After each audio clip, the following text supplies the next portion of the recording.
Hello everyone, Assalamualaikum and welcome back to Mr. TECHFOX. In this video, I'm going to show you how you can add a voiceover on CapCut using PC. If it helps, please consider subscribing to this channel. So first of all, open the app and now normally you have to import the video that you want to edit. So click on this import button and choose the video. And after that, drag it down to the timeline and select where you want to start the voiceover. For example, I'm choosing this position.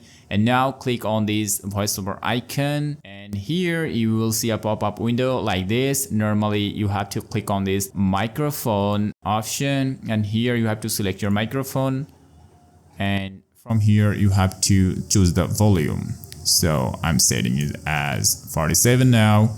And now if you click on this record button, then the voiceover is going to be recorded.